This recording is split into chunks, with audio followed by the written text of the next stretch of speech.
Hello and welcome to the Pain-Free Living Summit, where you will learn how to end pain and discover the right treatment for you. I'm Renee Harrison, your host. I'm an integrative nutrition health coach, a healer, a wellness facilitator, a writer, and a speaker. I've gathered together many of my personal coaches, mentors, and influencers right here on this online event. Each of these experts will share with you what they have taught me, that you can live a pain-free life. It's my mission to connect you with as many mentors and healers here as I can. And with me today is Mike Iamele. Mike Iamele is a life purpose expert and a creator of the Sacred Branding. Sorry, say that again. Sacred Branding. He works with spiritual entrepreneurs, artists, and healers at every step of their game, from just starting out to 6- and 7-figure business owners, and to help them to build financially and spiritually nourishing businesses based on their sole purpose and share their message to millions without all the hustling and striving. I personally have worked with Mike with his renowned Sacred Circles and Sacred Mastermind. I'd like to welcome you today. Our topic that we were talking on is to tiny acts of courage that will transform your life. Welcome, Mike. Thank you so much. It's such an honor to be here, Renee.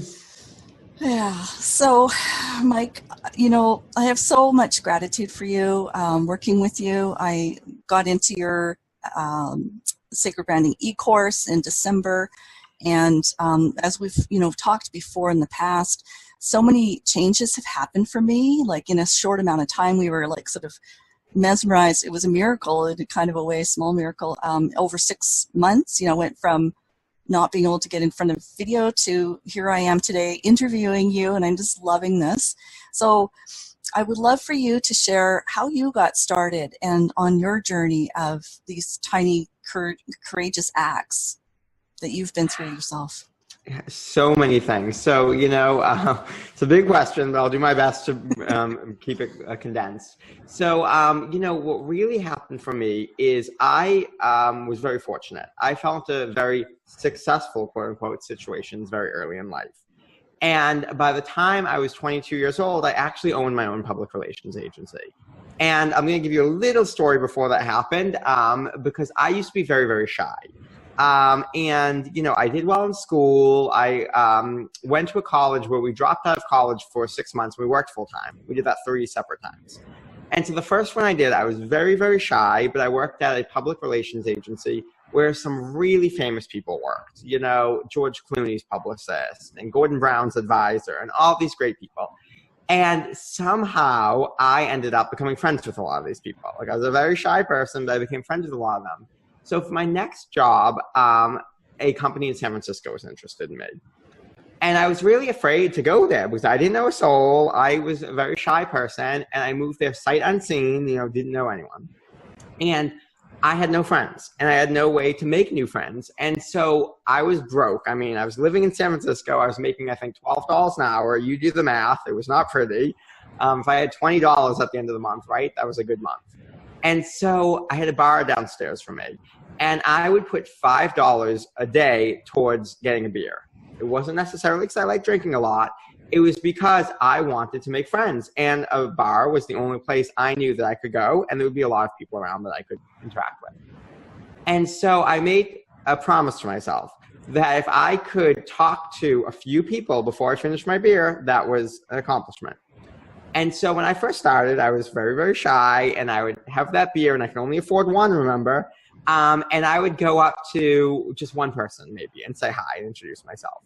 And then 2 people, and then 3 people. And at the end of this 6-month experience, every day I had to talk to every single person in that bar before I finished my beer. That was a rule I made for myself, even when I had friends at this point, right?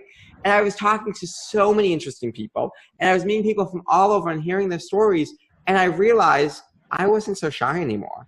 And it's amazing because I think we talked about this. You've mentioned that you can't imagine me being shy now, but it's these tiny acts of courage, right? It's doing something that feels terrifying, that feels like we have no business or no permission to do, right? And giving ourselves permission. Courage is all about giving ourselves permission to be who we truly are and to take actions for what we truly want. And so much of my work, as you know, is really about radical subjectivity. It's about starting from this place of who I already am, based on every wound, every trauma, every desire, every experience, every yearning, every gift, everything about you. We boil that down into 5 or 6 words, which I know sounds crazy, but we do it every single day.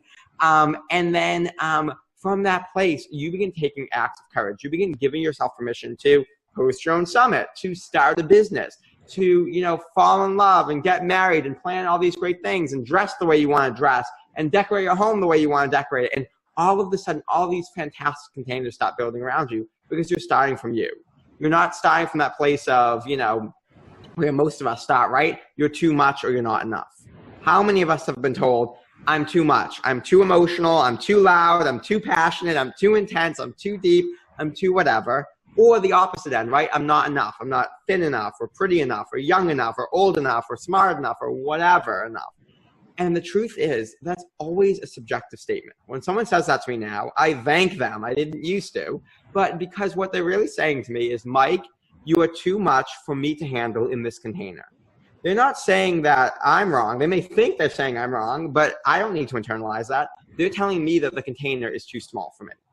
Same thing, if I took my giant mason jar, right, and I had, a gallon of water and I tried to fit into this mason jar, I wouldn't shame the water and tell the water, you're too much, what is wrong with you? I'd get a bigger glass. I would get a jar. I would get a pot. I'd get whatever. So the thing is, so many of us are living our lives feeling like we're too much, feeling like we don't fit.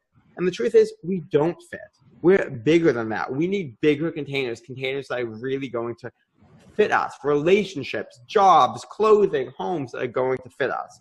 And that takes immense courage. Now, only tiny steps. We only need those tiny acts of courage, right? But that takes immense courage to stop saying, I'm just going to be a doctor or a lawyer or this 9-to-5 job or whatever that somebody's imposing upon me. I'm going to start from me and figure out what containers fit me.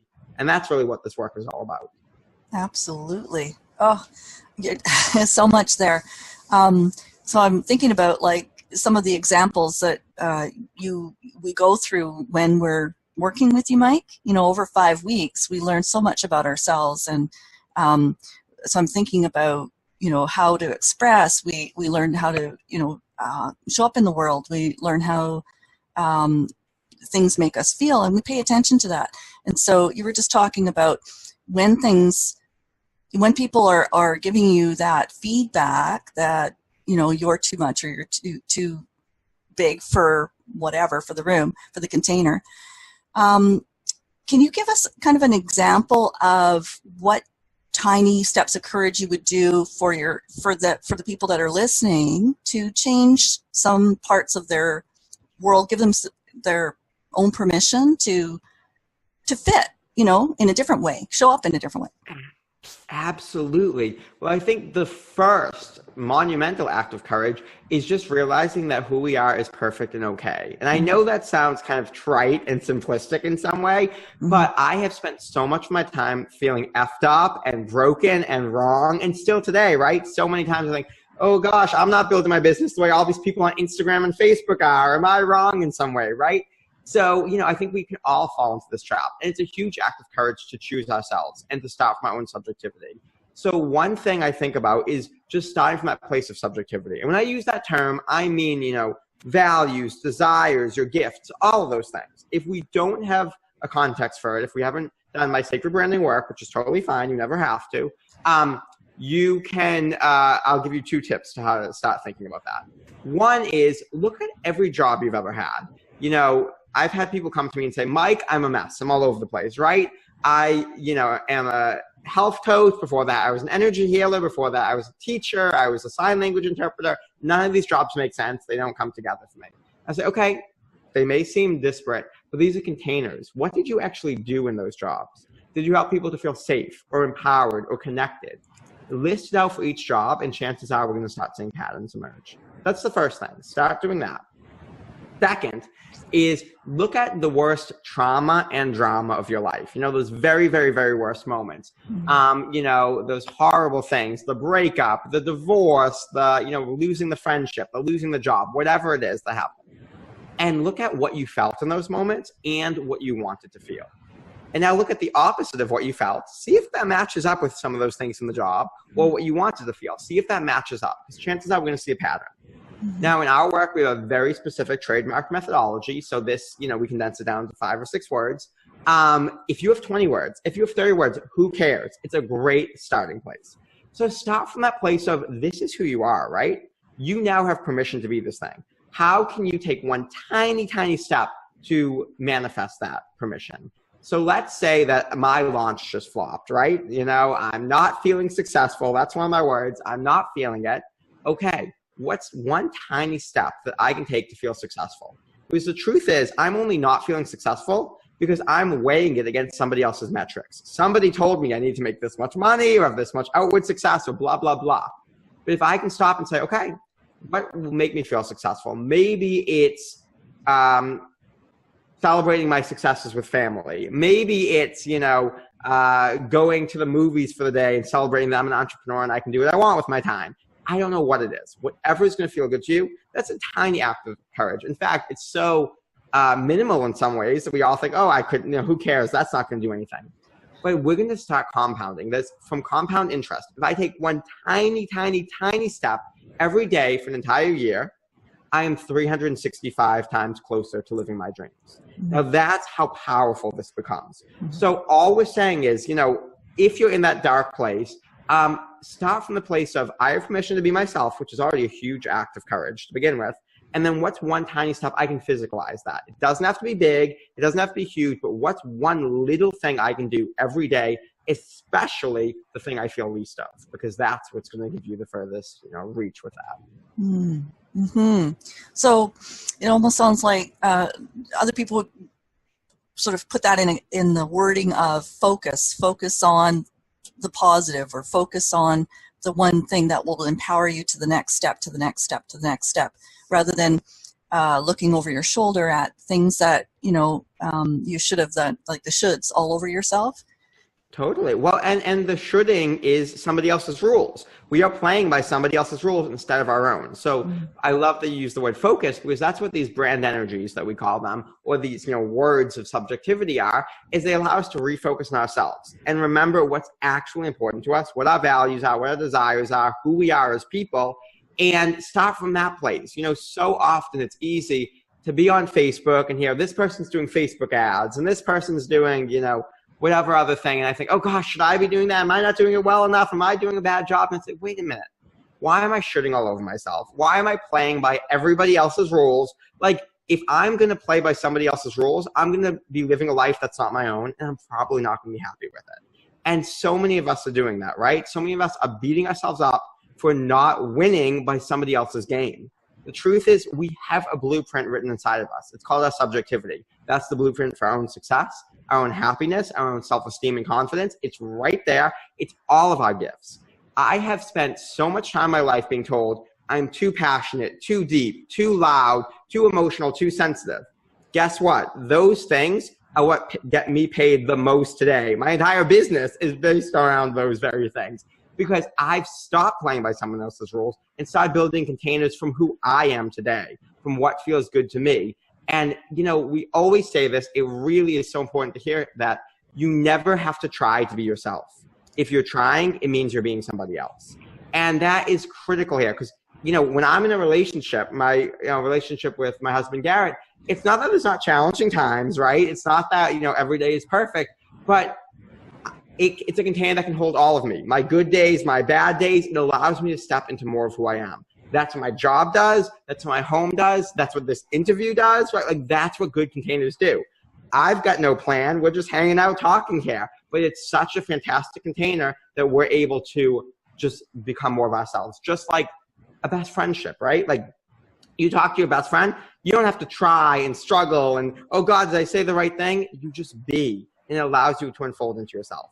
And then you walk into a space where you don't feel quite as comfortable. This person might be a little judgmental towards you, or you feel insecure, and you realize you can't expand into all that you are. Because that's the truth about containers. If I've got a 2-ounce cup and I'm trying to pour a gallon of water in it, guess what? I'm only going to see this much of myself.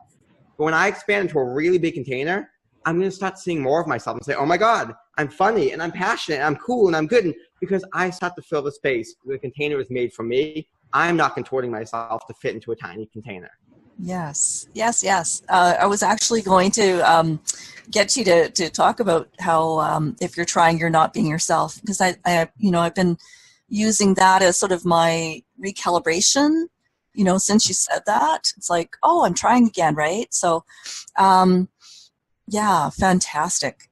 Also, I love too that you brought up the fact that it's unscripted. We're just having a conversation, and Absolutely. yeah, and so each and every time we have a conversation, it's different. It's a different feel because, just like you were saying with your best friend, you would not have that scripted out, right?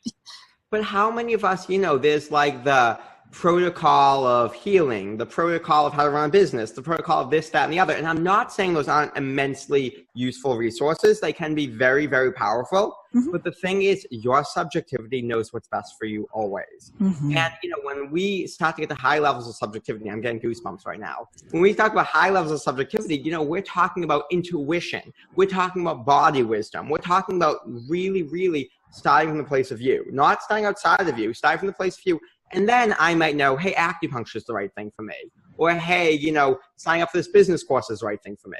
But I'm not doing it from starting from the outside. I'm doing it from what's right for me. Mm-hmm. And that eliminates the course addiction, which we all have, right? That eliminates, investing in things that are not going to nourish us. So often we're consuming and consuming, looking for that thing that's going to nourish us. And it's because we don't know what we're actually looking for in the first place. When we start from ourselves, when we start saying, when I eat this food, how does it make me feel? When I try this therapy, how does it make me feel? When I work with this client, how does it make me feel? That begins to change everything. Because now we're starting from the place of we're right. We can trust our own emotions, So many of us don't trust ourselves. We think that we need to look outside of ourselves for the answers. And the truth is that this practice of radical subjectivity is the biggest tiny step of courage, right? It's not just a one-time thing. It's not just like, I honor my subjectivity and I'm done. This is something I'm doing moment to moment. Every moment, I am making the courageous act of what's the one thing that is right for me in this moment. And that's terrifying. So we don't need to do the big, romantic gestures every day. It's these tiny acts that make up our lives. This act of saying, you know what? Yes, I'll sign up and I'll host a summit because this feels good to me. Yes, I'll just turn on my camera when I'm in the sacred circle, right? Look at that. From you not turning on your camera early on to turning it on to taking these tiny steps to all the way running your own summit. I mean, huge. But what's happening is we're compounding. We're taking these tiny acts of courage and they're compounding to completely transform our lives. Yes, and a lot of that came from the sacred branding trainings, right? Teaching me what feels good versus what doesn't feel good, where I've had a lifetime of training away from myself, right? And so you have a really good, spiritual, heartfelt, solid way of teaching that teaches us, whether we're in our 20s or I'm almost 50, right? So I showed up with a group of people and we were all the right group for each other. And that magically happens too, right? There's an alchemy to it. Yeah. Yes. Yeah. And so I think every group that, comes in front of you is different. Your coaching is different because it's not scripted. You show up serving where you need to serve. And I just love that about you. You're like my favorite mentor. Thank you. I'm deeply honored. And my work can be triggering for people in some ways because we're so used to that conditioning that so often people ask me a question and I'll help to empower them to figure out what subjectively is true for them. And they'll want the answer, right? Like, oh, just tell me what to do. Like, what should I do? Because in some ways it's easier. And I'm guilty of this too, right? It's easier to just have somebody tell us this is the way to start a business, or this is the way to heal myself, or this is the way to whatever, because, we don't have to really tune in and do that deep work. And I think that, you talked about the lifetime of teaching from the outside, which I call conditioning. And if we think about this, the root of all conditionality is conditioning. So we think about conditional love, conditional happiness, conditional power and worth, and all of these things. That all comes from conditioning, right? We learn this is praiseworthy or this is shameful, right? We dichotomize those things. If being, let's say, heavier is seen as shameful and being thin is seen as praiseworthy, right? There's conditions now. We've put on something. And we've internalized those messages from the world outside of us. And now we have to stop and say, wait a minute, is that true for me? Like, or maybe I feel happier when I'm at a healthier weight and I don't want to be so thin. Maybe I feel, that I can feel equally good whether I'm making $100,000 or whether I'm making $50,000. We can start to unpack some of these stories or some of this conditioning and start from the place for ourselves. And what's so phenomenal is we become magnetic. People can't help but be around us, right? Like, it's that authenticity and that truth and that life force, because it's truly you. Your life force is channeling through you, not somebody else's. You're not putting all these rules in place to stop it. You're just being yourself. You're allowing that magic to come forward. And that's what the world wants from you, because that's your energy medicine. That's your true gift, how you're going to change the world. Yes, absolutely. And thank you for saying, too, that it's the work, right? Like, we're not just being fed something from you in the courses.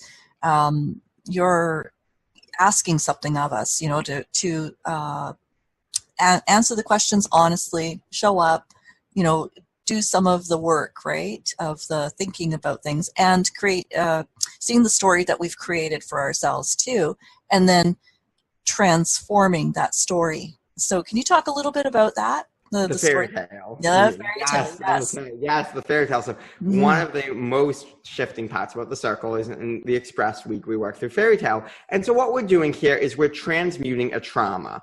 And we define trauma as any energy that's not fully integrated. So we're really just allowing energy to integrate that has not been integrated in a very safe way. It's a form of energetic narrative therapy.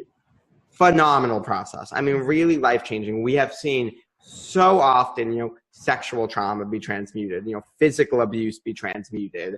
We've seen money concerns, family relational problems, all of these type of things, because, what's really happening there is we are allowing ourselves to see a story in a way that's more assimilatable, or a way that we can actually digest.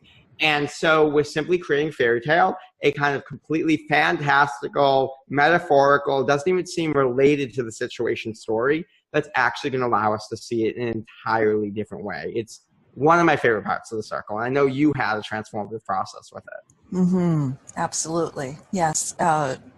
Totally taught me how, things aren't just random in my life. And yeah, I mean, there's just so much to the purpose. Like part of your bio is you're a life purpose expert, right? And out of working with you, people really get clear. There's a lot of clarity working with you. That was the first thing that I was drawn to you for, is the clarity. And I came away with that, like exactly my expectation. I came away with, the outcome, right? And so I have so much gratitude for the work that you offer in the world, because yeah, it's just powerful stuff. So, Mike, is there anything else that you would like to share with the people that are listening about the process or courses coming? Or Yeah, well, I mean, we always have a circle coming up. I run 9 a year, so I'm always in process. So if you are ever interested in joining a circle, you are totally, totally welcome. And we actually always have open houses coming up. So it's a new thing we just started last month. We love, once a month, we run a free condensed circle. So it's completely free, and it's only 3 days. So we really cram it in. There's a lot there, but it's a fantastic way to get a taste of the work. So if you just check us out on Iamele.com, you can find out when an upcoming open house is going to be. Really, really phenomenal. So even if you never join us in circle, please join an open house, because it's just fun and it's free. Awesome. Well, thank you for telling us where to find you, too. So you have a free gift offer for the people that are listening. What could you go into detail about that and tell us about it? Of course, yeah. So this gift is phenomenal, also free, and definitely take advantage of it, because it's so much fun.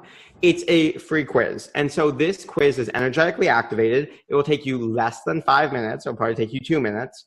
But what it's going to do is pinpoint the exact energetic blockage in your life or business. So it's going to look at the 5 master energies that we work with in the Sacred Circle and Sacred Mastermind. And it's going to help you identify what's the underlying reason that you're having some challenges in your life. And then if you choose, you can sign up for your results, which is going to, you'll get your results, but you sign up for the packet, which is going to give you a 15-minute video all about how what this means, how this blockage is manifesting for you, and how you can begin shifting it with, physical, practical practices, but also I love energetic and elemental practices, which are really fantastic. And you'll get a workbook all customized to your results. So it will really help you pinpoint exactly what's going on and start making shifts today. And what I have to also say about it is I've heard from a lot of people who have even just taken the quiz and immediately saw results in their life before they even start implementing things. I mean, their life got so much power when they start implementing, but it's really phenomenal because it's energetically activated. It will just start changing you from the get-go. Mm-hmm. Yes, it makes you aware of certain points, doesn't it? Exactly. I mean, that's the key with the circle, the key with everything. We're just, people always ask me, they say, is there like a quickening or a shortening? Why do things happen faster in your work? Like, why is everything happening? And one reason I say is because of that awareness. You can't unsee what you've already seen. Now you look around you and everything becomes so obvious, and it's kind of challenging because you can't go back to those old patterns anymore. You can see exactly what's going on. And so that's so much, this quiz is just helping us to hone that muscle of, really seeing what's actually happening and then being able to take action on it. Yes, absolutely. I totally testimonial all over the place. Yes, yes, yes. Everything you say is true. Thank you so much for joining me today, Mike. I'm just honored again that you showed up today and answered my questions. So thanks. Yeah, it was a huge honor. Thank you so much, Renee. Take care, Mike. Bye.